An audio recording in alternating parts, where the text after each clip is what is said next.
Hi, my name's Sergeant Stephen Cross. I'm from the contingency group in the Wellington district. The role of the contingency group is to back up our frontline staff and to also deal with anything COVID-19 related. That includes welfare checks, people who are breaching isolation, or people who are congregating in areas that they shouldn't.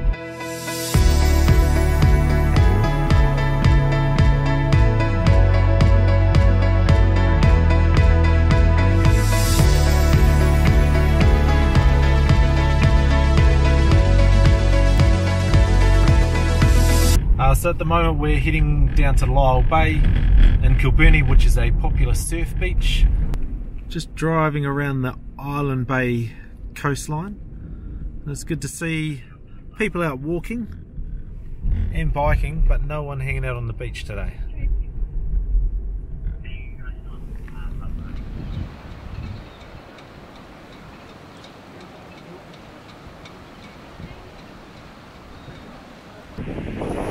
So we've arrived at Lyall Bay Beach, and as you can see, there's no surfers out there. There is a little bit of surf, but it's good to see that everyone's heeding our advice and not taking any unnecessary risks. There's a few walkers along the beach, but there's absolutely no problem with that.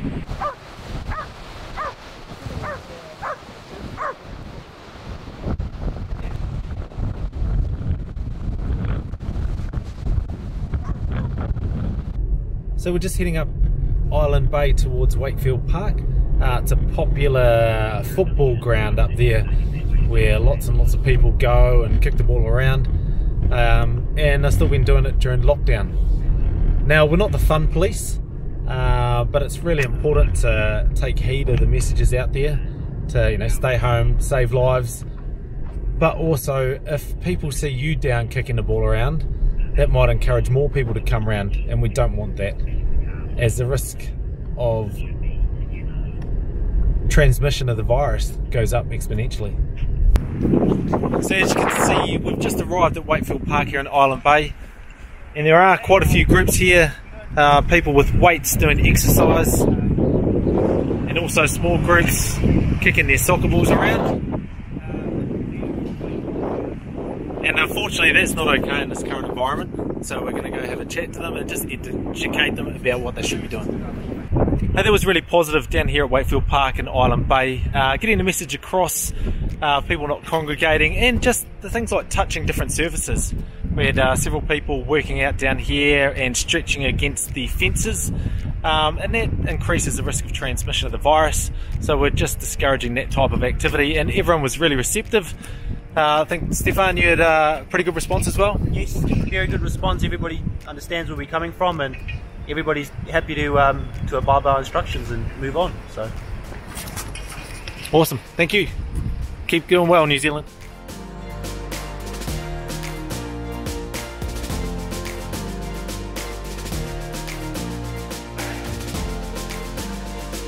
We are doing some quarantine compliance checks, speaking to people in the public, hoping that you are keeping to our safety measures, otherwise we can educate you around that.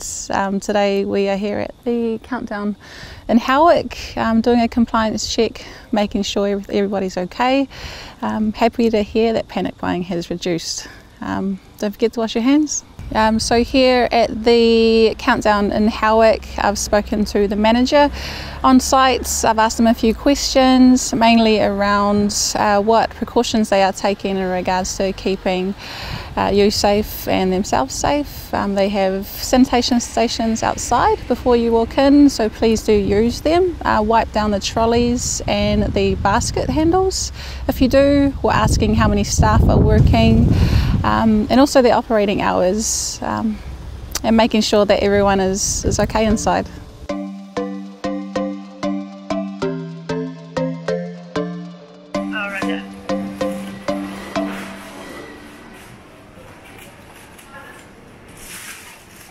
So we've just stopped a car that had 2 occupants in it.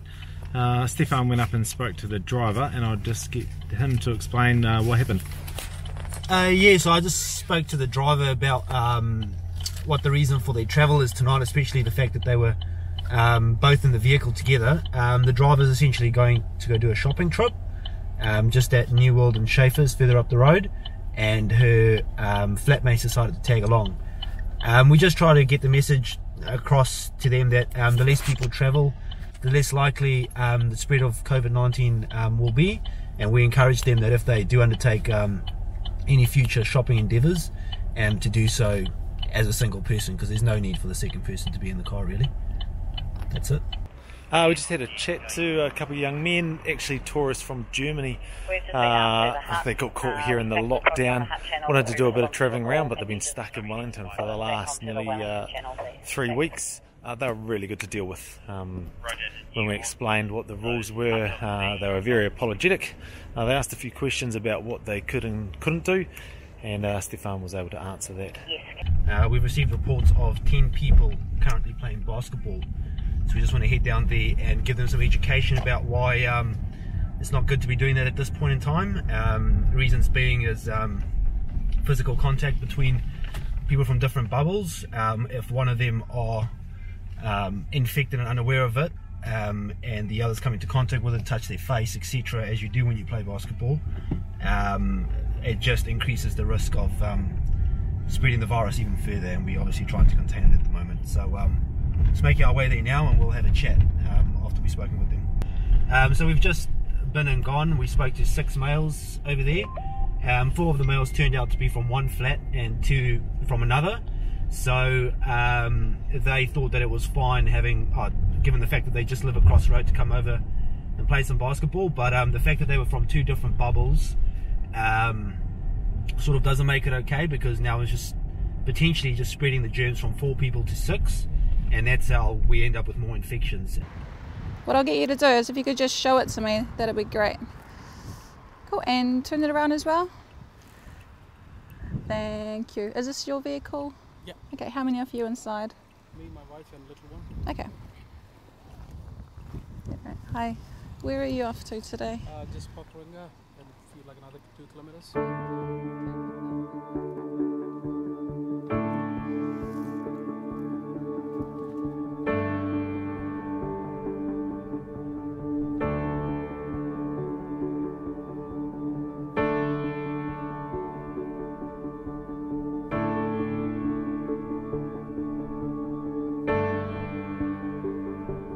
Hiya, how are you going? Thank you. How are you? Good, thank you. Doing a quarantine compliance check.